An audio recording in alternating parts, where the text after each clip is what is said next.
Hi, everybody. I'm Chris, and welcome to Board on the Floor. Today, I'm going to be interviewing Steeve Léonard, who is known to the YouTube community as the Mountain Gamer, known to the film community as part of the directing and writing team behind the 2017 sci-fi horror movie Radius.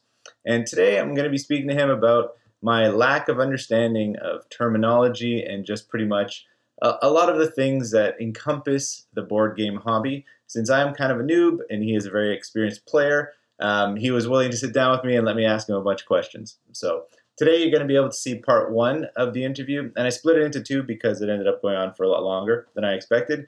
But part two will be coming up shortly on the channel, so be sure to check back for that. But for now, here's part one. Enjoy. All right, well, We're just going to start. Well, we could always just ease into it. How has your gaming week been? Have you played any interesting games this week? my gaming week has been nothing really so far. Well, hold on, no. I spent the weekend at a friend's house, 2 hours away, and he's got two kids. Mhm. I do not know their age because I suck at these things. But we played as a family. We played Skull and Roses. If you've ever tried that. Oh. I don't have the real game here. I sort of made my own copy because Oh, basically it's like a game you play in a bar with coasters, and you just put an X. Like you've got four coasters, and you put an X on one of them, and then you flip them face down. And it's sort of a bluffing game. Like you'll put stuff in the middle, everybody will, and then you're like, I think I can flip over let's say three without finding an X. Right? It seems incredibly simple, and it is, but you will pee your pants. It's so funny. And we played with kids and adults and all that. We played like 3 games. I always end up losing because I take too many chances and I get like eliminated. So yes, it has player elimination, but a game is very quick and it's very funny. So we played that. That was a good time. We played Finnish bowling, basically. It's called mulki. It's big here in Quebec. A lot of people are getting into mulki. Like if you live in the 450, like Yeah. i.e. not in the city, it's basically like lawn darts or lawn bowling, basically. So you'll set up these pins like 4 feet away, which doesn't seem like a lot. Each of these pins has a number printed on it, and then you have to chuck one, like a wooden pin, basically at these things. If you knock one over, you'll get the score that's printed on it. So if it's a 10, you score 10 points. But if you knock, let's say, 3 pins over, you just get 3 points. And when you knock them over, you'll stand them back up where they landed. So this thing kind of spreads and spreads and spreads. And by the end, you're chucking this thing like 10 feet away and all that. I just posted a small video on YouTube with my friend's daughter, who was horrible at the game. She kept missing and missing and missing. But spoilers, by the end, she won by hitting that perfect pin. You got to get to 50 points, and she managed to do it over like the course of an hour and a half or whatever. Anyway, so far that's what I've played. I've got somebody coming over this afternoon to play probably Eminent Domain, which is one of my favorite tableau building, deck building games. And I'm currently shooting a playthrough of something on my lonesome. Nice. I actually was just at a park where some friends had gotten together and all of our kids were playing in the park, and they set up that game. So I had never heard of it or seen it, and I didn't even hear the name of it. I just saw them playing because I had left and I came back and everyone was throwing wood at other wood. And I was like, what is this? It's funny how things get popular at the same time, and all of a sudden you just see everybody is kind of playing this game that no one had ever heard of before. And like my friend was saying, because sometimes he goes and plays like at the park. He'll just set up at the park and play. And he's like, every time we play, there will be people who will come and be like, what is that? And and it happened. Like this couple just went up and like, what is this? The guy started picking up the pegs. I'm like, hey, oh. But like, yeah, it's like this. It looks like something you can make on your own. Yeah. But I mean, buy one for $30 and it'll last you for a lifetime, and it's pretty funny. Yeah. It's nice that there's still new things that are getting, like, everyone's just not playing bocce or something like that, or like there's like something new that everyone can play outside now, Yeah, and then you'll go like to Finland and they'll be like, ugh, that old thing, Like no one plays that here. Plays it anymore. We play Toss the Troll or whatever. Awesome. Yeah, for me, I haven't really been playing anything. I've been reading some rule books, and I just finished doing some painting. So it's like sometimes I have to figure out one or the other. Either I play a game today or I paint today, but I can't do both. Decisions. Yeah. I hope you're ready for some pretty annoying questions Oh because yeah. that's what it's going to be about today. Because, as you know, I'm pretty new to this, and understanding some of the terminology that's used in some of the forums or even in some of the videos. Even yesterday, I had to look something up, and this isn't even. I had sent you some questions, and I might diverge from them as we talk because there was a few things I read over the past couple of days where I was like, "What does that mean?" And then I was like, "Oh, there's still so much to learn." Like you think it's just about learning how to play games, but it's also Yeah. learning about how to talk about games. There's a lot of keywords that will get thrown at you with no regard for the fact that you're a newbie, right? Like you'll Yeah. watch the Dice Tower and like, what's the like Yeah. there's so many, and sometimes in a single phrase. It's an asymmetrical tableau building one Yeah. versus all, and you're like, wait, what? Yeah. But I mean, as time goes by, you absorb all of these things, but I guess it can take a while, to sort of Yeah. get all that. Well, I guess if you focus on a couple games and all you do is like as you're introducing yourself to the hobby and you just really play one or two games, Yeah. you might never really understand all the other types of games that are out there. Like it's just like if you don't play these types of games, you think of Monopoly or Twister and you're just like, "Oh yeah, board games are fun." And then Yeah.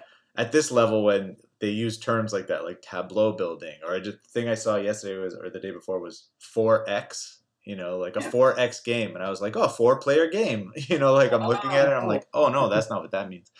Yeah. Yeah. Yeah, I mean, if you don't watch a ton of videos, like I'm thinking of someone who, like maybe on a whim, they got recommended something like King of Tokyo or Pandemic, and they like these games, and they're like, I'm a gamer now.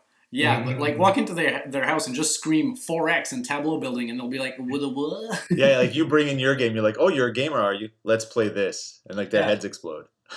Well, I mean, sometimes these things aren't hard to grasp when you explain them, but if you just throw out a casual term like that, or a specific term in a casual conversation, just like you'll be like, you assume that you might understand what the word means, and then you're completely wrong. Well, if we're going to start it off, I'll start off with my first question. And this is going to be a question about your channel and kind of how you got started transitioning over. Because, well, you and I originally met because we are both filmmakers in Montreal and we attend similar film festivals and events that go on in the city. And I think we had spoken briefly about board games a couple years ago, and you and Yoann had invited me over, and I was just totally intimidated. So I was like, "Yeah, that sounds great," and then we never did it.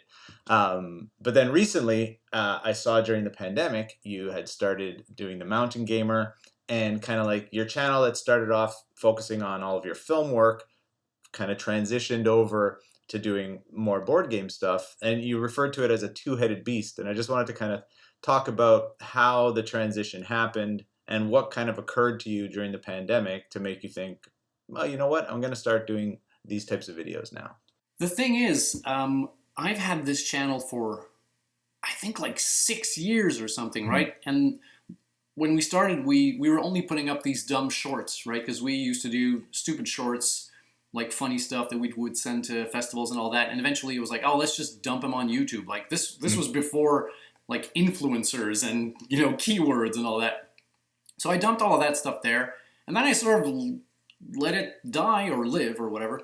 And it wasn't monetized or anything like that, right? And then eventually I stopped putting stuff on there, right? So like I said, it just kind of fizzled out because then me and my partner, we transitioned into, let's say, more serious filmmaking. Like we made an actual movie, just like you. And we didn't do these funny shorts anymore, so we just let it fizzle out and die on YouTube. And then I hit a patch where I wasn't working so much, and I was gaming a lot, and I was like, I can make board game videos just as well as the other guys. So, and this was a little bit before the pandemic, actually. So I was like, oh, maybe I can make videos, because why not? And also, maybe I can make some money off of it. Oh boy, yeah, no. But anyway, so then I started to, get to the process of having the channel monetized and all that, and I filmed like 5 short videos, and I was like, I'm not a guy who has like a ton of money coming in every month, and I can just buy games and games and games. I was like, I have to make videos with games that I already have, and what's the fresh spin that I can put on this stuff? Like, I'm not gonna unbox Codenames you know, again or whatever. So I was like, let me show you some variants because I'm all about the house rules, man. If you come to my house, we will agree or disagree, or we'll find a way. But usually I have a house rule for something. Yeah. There's always a house rule. So I was like, oh, I'm going to show off some house rules and variants and all that. So I shot a few of those. And then it became a thing where I'm like, I'm going to try to release one every week or every 2 weeks. And I'll see if it makes a little bit of money. And of course it does not. Yeah. But then, you know, I mean, and some of these videos, it's like, you know, you get like 20 views and you're like, yay, I guess. And then some others get like 1,000 and you're like, what? Why? And anyway, don't try to figure that out. But yeah, but I decided to keep the shorts and the funny stuff on the channel just because I feel like if I look at my metrics, it's going to get boring here, but if I look at my metrics every day, half of the views are still from these dumb shorts, like this funny stuff. So I'm like, I'm not going to remove it, right? And I don't want to like separate this thing into 2 channels because now I'm so lucky that I have my monetization, even though it's not bringing in a lot. If I start a new channel, if you want to get monetized, it takes something like 4,000 hours of combined views, which is an incredible number to reach, right? So I'm like, you know what? I'm going to keep these things together. And if ever the gaming thing becomes huge, well, then maybe I'll delete the shorts just to sort of focus, you know, the aim of the channel. But again, I've looked a bit into this, and the algorithm, the YouTube algorithm knows how to make heads and tails out of this stuff. The algorithm doesn't care what your channel is about. It's really like video per video, because you can be someone who does lifestyle videos. Yeah, but lifestyle, that could be shampoo and how to wash your floor. Those are 2 different things. So it's really like, it's a case by case, it's a video by video thing. So I'm not too nervous about that. So for now, long story long, I'm just letting these 2 things coexist on the channel. Yeah. Nice. Well, it's cool that, yeah, people are still going to both of them, that people are still watching the shorts and maybe even watching some of the gaming videos as well, you know?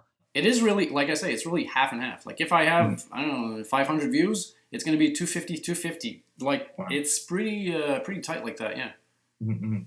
Well, as I was going through your channel, I noticed that the #1 video you have happens to be about Codenames, which you had just mentioned before, and a 2-player variant you had developed yourself. Yeah. And I assume that was something that came up during the pandemic, that all of a sudden people were looking at how they could play that game with the people they were locked up with. Yeah, exactly. It's like, I'm in prison with someone, what can we do? Yeah. Yeah, because that thing, I've had that variant like forever. I put it up, and I think it took like, it was getting like 2-3 views a day, which is nothing. But then, like you say, when the pandemic hit, you can, if I look at the metrics, I can see the spike like March or something. Lockdown was like official, and it went like, and every day this thing was growing.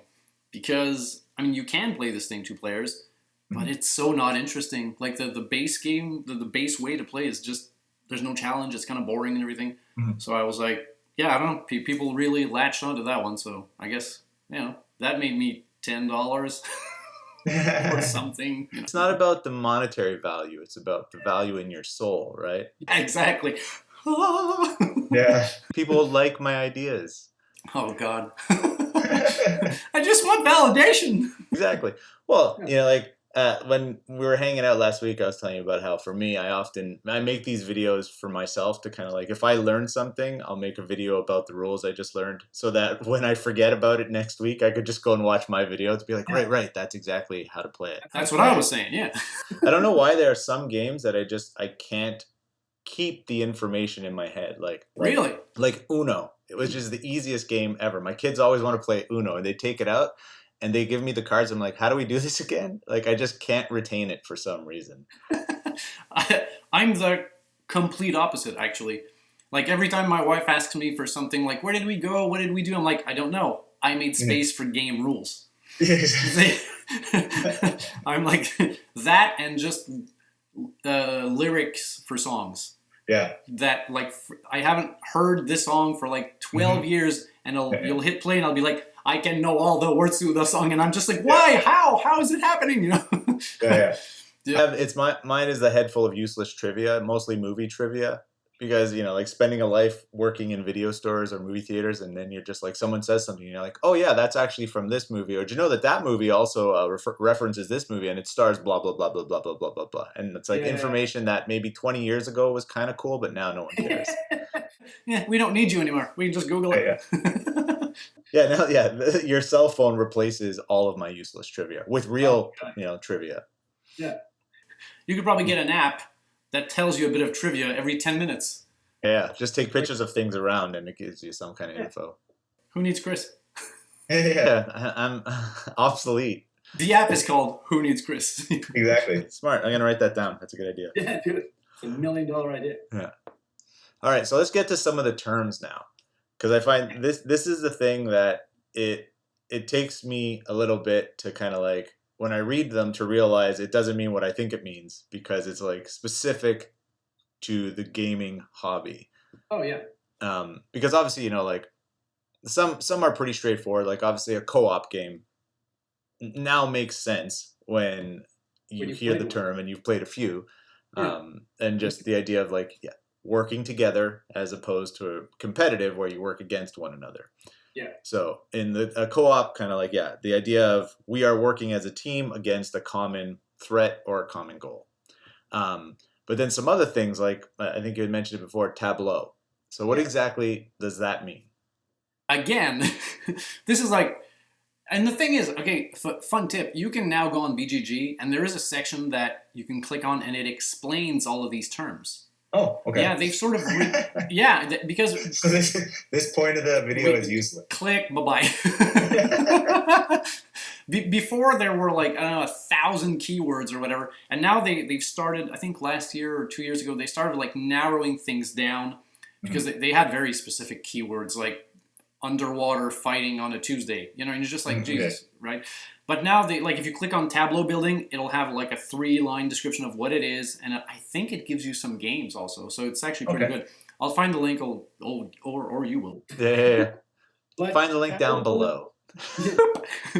And tableau building for me is, it's close to engine building in a way, but you're not building an engine. Usually in a tableau building game, you will start off with some or not a lot of stuff in front of you, but as the game goes by, you'll pick up some stuff, some cards, some abilities, and they won't necessarily ping off of each other, but your setup will grow, basically. Right. A good example is, as I mentioned before, eminent domain. Like you'll start off with like one planet, like a face-up card in your empire, basically. And you'll look for more of these cards and you'll put them on and then you'll flip them to like civilize them or whatever. But essentially every time you flip one over, A, it gives you points, but B, sometimes it gives you things that you can now do. Let's say like, oh, now I can produce resources.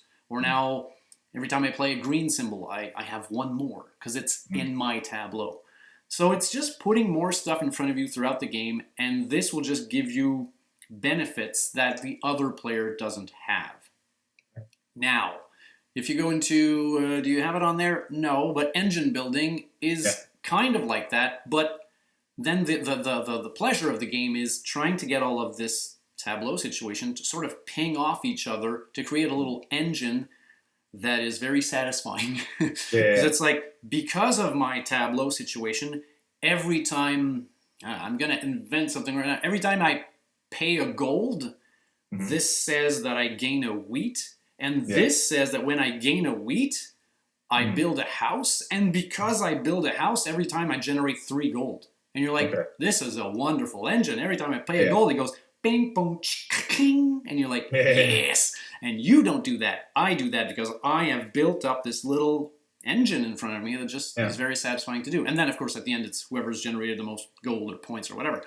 So usually I find these two things are pretty close to each other because in my mind, as soon as you've laid out a whole bunch of stuff in front of you that you didn't have at the start of the game, well, that's kind of like a tableau. And then if they bounce off each other, well, that's kind of engine building, to my mind. So it's like you create an infrastructure for your character or for just yourself that ends up having development, resource building, and all that stuff just kind of like automatically happen on your turn.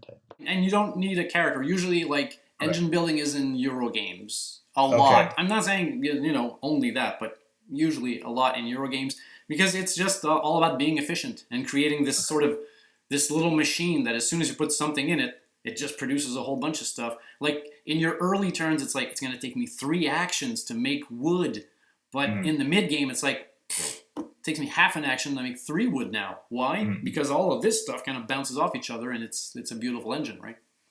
And so you just mentioned Euro. So Yeah. I guess these Euro games have more engine building or tableau building, and not really like, I guess, storylines. I mean, these terms, man, we got to get rid of the labels, Chris. Let's all just live happily together, playing every type of game all the time. They're just called board games now. Yeah, they should. I mean, this dates back to, I don't know. I don't want to 80s question mark. I don't know. Like when you say Ameritrash, it's usually it's a simpler game. It's a game in which there's probably more luck. There's probably more story. It's not so much about being efficient and all that. It's like, oh, you walk in, you open a door, there's a monster. Chuck a few dice, I'll tap this card, boom, he's dead. Huzzah! Pass the beer, you know? That was Ameritrash. A lot of fantasy, a lot of sci-fi, a lot of action, stuff like that. I guess, I don't know who came up with it. Maybe it's the Europeans who were like, your games are very trashy. I don't know. I really don't know. And then if you talk about a Euro game, well, the pejorative, or is that a word in English? Pejorative? Is it? I think it is. Yeah. Would be like it's just dry. It's usually about farming or trading goods in the Mediterranean, and it's just about I will be very efficient, and at the end of 13 rounds, I will have made more points than you. Yeah. And it's just like there's almost no player interaction. It's just about being very, very efficient about what you do. It's more, resources and coins and stuff like that. That's like the very classic, very old way of thinking of things. But these days, these things are, merging beautifully. If you think of a game like Gloomhaven, the idea of going into a dungeon and hitting cultists in the face with an axe, Ameritrash. But then it's like, yeah, but the way you're doing that, you are managing your hand of 12 cards or whatever in such an efficient way, because if you don't, you gonna lose, right? Yeah. So it's all about, no, I gotta be super efficient, and there is luck, but it's reduced to a certain, a low bar, and you can sort of anticipate what the monsters are gonna do. So there's a lot of Euro-ish mechanics. Just the fact that you're managing a hand in itself is from Euro games, in my mind. So these things are meshing together. And now you've got, of course, very story-driven games, very thematic games, very luck-driven games that come out of Europe, Yeah. So it's like, so is it Ameritrash now? So I really don't like those 2 terms. It's going to be like, no, look, it's an easy, breezy, lucky, themey game, or it's a really thinky game, or it's something in between. But yeah, hashtag no more labels. Yeah. I guess it's mostly to be if you have a gaming group and someone's coming over, it's like, oh, what are we gonna play tonight? Oh, we're gonna play this typey or this typey of game, Yeah, I would probably say I would use mechanisms in instead of saying Ameritrash or Euro, or I don't know. It depends. If you're talking to like pure gamers and you say it's an asymmetrical deck building, dice building, bag chucking dexterity. They'll know exactly what you're talking about. If somebody's coming over and they don't really know anything, you're like, we're going to play a game in which you're going to make sushi. It's going to be awesome. They don't need to know that it's deck building or tableau building. Yeah. I guess, in the end, if you're just interested in a theme and, you see some gameplay or you hear some of those terms like dice or hand management or stuff like that, then it's up my alley. Otherwise, it doesn't really matter. Yeah, exactly. And that's something that... if I can rant on Tom Vassell a little bit, he sort of lost his way. Like, I watch some reviews sometimes, right? And I find that he tells you what you need to do in the game halfway into the review. You'll start again with these 5 cards, and you're building an engine, and blah, blah, blah, and you're like, whoa, am I a wizard? Is that gold I see? What are we doing? And how do we win? It's always like, he'll just jump into like the mechanisms, and I'm like, whoa. You're not getting people into the hobby by throwing mechanisms and stuff at them. Just tell them, in this game, we're wizards. We're trying to fight a dragon because, I don't know, he raised taxes on us or whatever. So, yeah. Well, it's like keeping keeping it high level for the high level players type thing, as opposed to like trying to keep it entry level so that more people could be interested in it? Like, what is your audience, I guess, is... Yeah, but strangely, he's all about bringing new people into the hobby.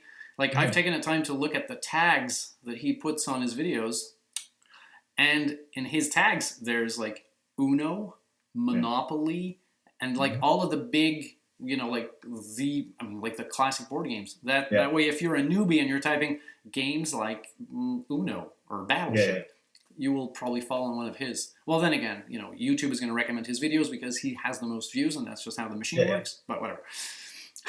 Getting off track. Let's do a few more terms, because I find there are a few that I still think, as much as I could probably do some research myself to understand what it is. Yeah, and by now you probably know all of them by now, right? I've started to, as I wrote the questions for you, I'm like, I should probably know a bit about it so I don't seem like a complete idiot. But when I started in this, like, all of these words were really strange to me. I just didn't understand any of them. And so I think Tableau, Ameritrash versus Euro, those were and then asymmetrical. Like, it makes sense once you kind of get it, but when someone was like, oh, it's kind of an asymmetrical game, I was just like, oh, okay. I thought it actually meant like the board was going to be asymmetrical, and I was like, oh, okay, that's cool. And then when they started to explain the game, I was like, I don't understand anything that like you're saying right now. But then again, I feel like asymmetrical is just a part of the game. Is it an asymmetrical dudes on a map game? Is it an asymmetrical deck building game? You know, there's so many things. But I mean, usually, like, I'll say you've got asymmetrical powers, something like that, or an asymmetrical setup, you know? So that means that you and me are playing something, but, you know, like, let's say you're playing Risk, like a very old dudes on a map game. Well, I've got one in the back here called Rex. Rex is dudes on a map, but it is incredibly asymmetrical. Okay. Right? Like, you'll start with way more units than me, but I'll start with more money than you. Okay. And she'll start with, like, her guys can go on the map and hide, and you can't kill them. But we're all trying to do the same thing, right? We're all trying to win, basically, but we have asymmetrical powers, asymmetrical starting positions.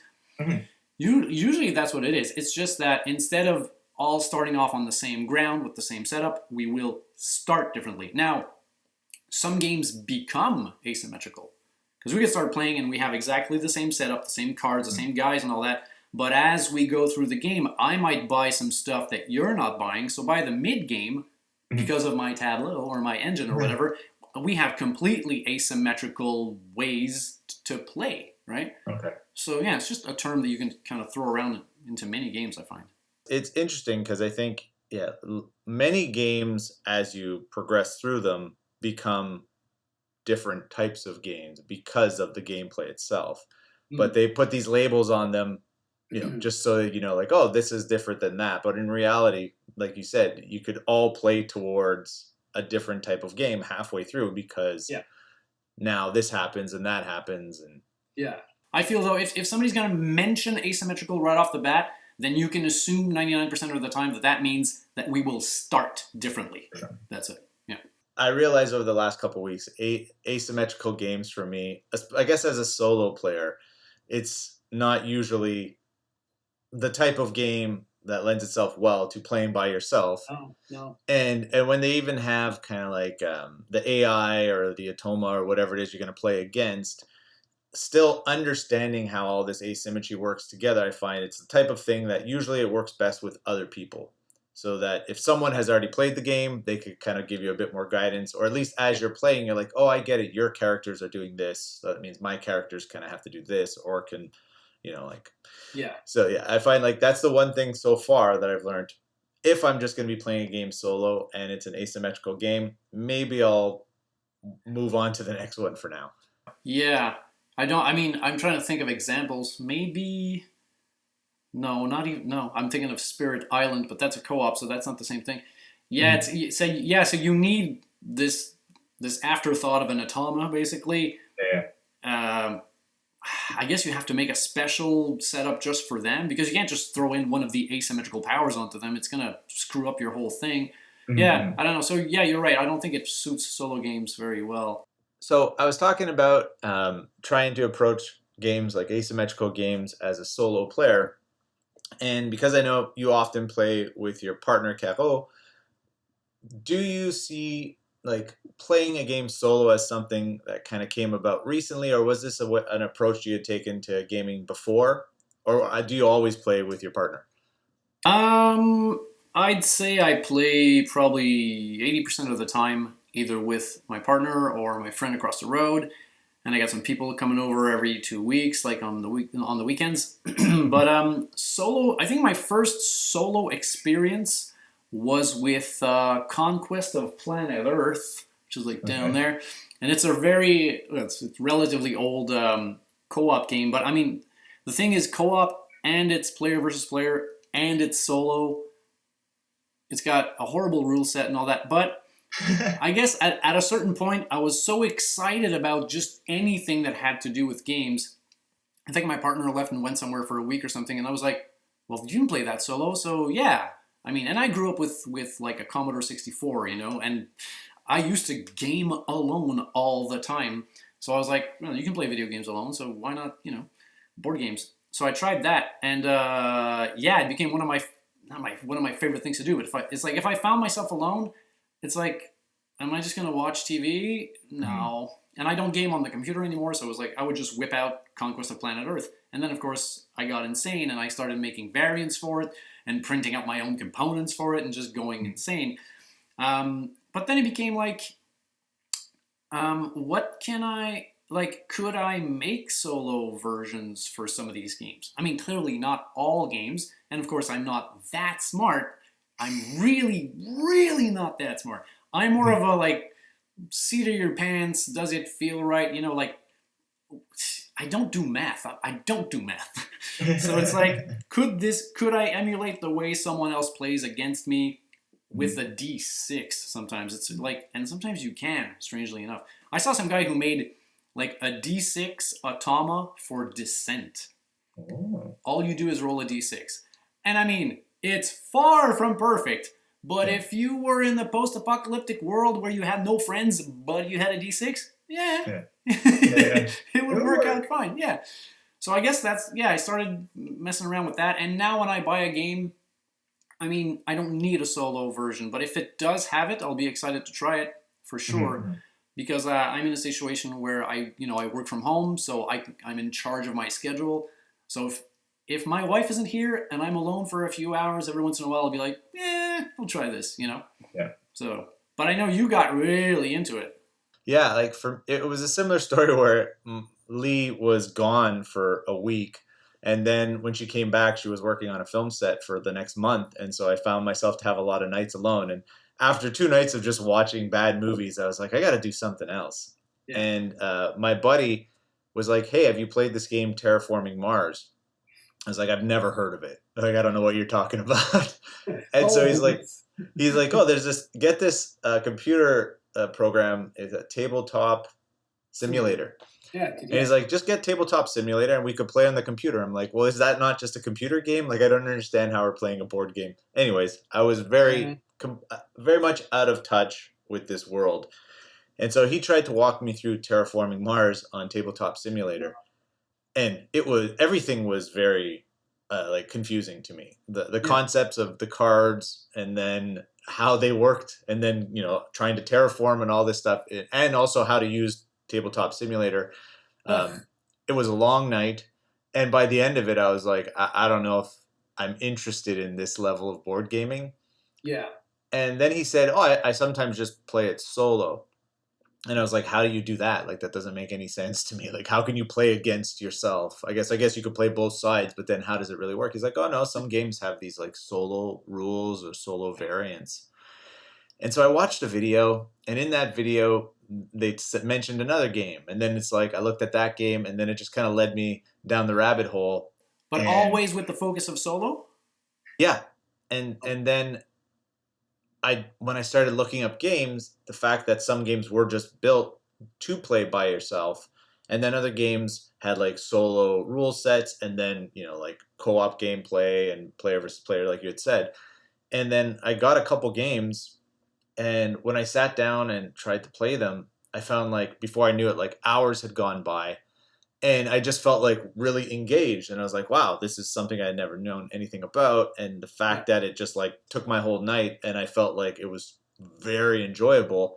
I was like, I want to do it again. And then like every night I'd put my kids to bed, and then I would just sit at the table and play a game. And then I got another game, and then we had two games set up on, well, I had two games set up on the table. We stopped eating dinner at the dinner table because it was just covered in games.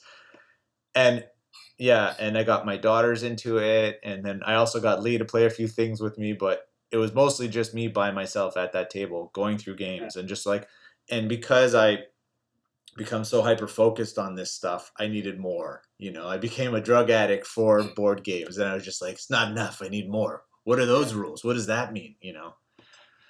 And then I finally played again with that same guy who showed me Terraforming Mars. I went to his house just a couple weeks ago. And we played Scythe, and I got to show him how to play a game. And it was awesome. Like, it was such a great evening. And then when you came over the other day, we played a game, and I'm like, yeah, like I really enjoyed playing solo, but obviously the social aspect of having a person there with you, it's like you can't really compare the two. But I don't think I'll ever stop playing solo. But now I'm really, you know, like interested in seeing how to play some of these games with other people. Yeah, yeah. I'm laughing because you had mentioned like, you know, like you become sort of an addict, and it is true to a point where sometimes if I haven't played a game in a while and I'm really like, okay, we're going to play something tonight, right? And sometimes my wife's like, we'll see. Yeah. And then, you know, I don't know, something happens and it's like we end up not playing because, you know, she's tired or whatever, which is understandable. Yeah. Sometimes I'll be like, I'll just come down here and like rearrange boxes or put things in bags, and that'll be enough for me. Yeah. Just like the touch of cardboard, you know, is enough. Ugh, it's horrible. Yeah, I get that. Sometimes, yeah, I go through a box, I take out the rule book, I like reread some of it. Sometimes I take 4 rule books with me up to bed, and I have them on my side table, and I just kind of flip through a few, read a bit, go to the next one. Yeah. Yeah. I know. I guess, you know, like whenever if you are the type of person, or you have that personality where you like to collect, you like to just like absorb as much as possible on a specific subject. You know, like when you read a lot. When you watch movies, you watch a lot of movies. When you listen to music, you listen to a lot of music. Yeah. And if you throw board games into that, it's not as easy as kind of like a hobby to have, since they're all big and different. It's expensive as well. It can get pretty damn expensive if you're not careful. Yes, very much so. And it's just getting more and more expensive. You know, the games are getting so much more elaborate, complicated. And for me, when I first started off too, I was really into the minis. And so the first few games I got were all like major mini box games, you know, like where it's just like, oh, there's 60 minis in this. And then I'm like, oh, wait, I'm going to get that other one that has 100 minis. And then that's what, of course, got me into the painting. And then I felt overwhelmed almost immediately by them all. And then I realized I don't want minis anymore because I'm going to be forced to paint them. And so I just moved into all, like, that's when I got more into the Euro games, where I'm just like, there's no minis in those games, you know, like. Back when you started getting into this, how old were you? Like, what was the first thing that kind of sparked your interest into playing these types of games? I'd have to check my emails just to, I think it's been 10 years. I think. Okay. Let's say roughly 10 years. And I was very much of the idea that board games are for losers and they're all boring and it's all Monopoly and Uno and whatever. And my wife has a cousin, and he was into Dungeons and Dragons like since he was born, right? And I knew he played board games as well. So I sort of always connected these two things together. Like in my mind, it was like, you're a nerd, you play D&D and you dress up, and you play board games, i.e. board games are for nerds. That was just me and my heavy metal rock and roll lifestyle. And eventually he came around or whatever, and he whipped out Monty Python and the Holy Grail Flux. So Flux is a crappy little card game. People don't like it anymore. I still do because I have an attachment to it. But anyway, so he showed me this thing. I'm like, the only reason I played was because Monty Python. Huge Python fan.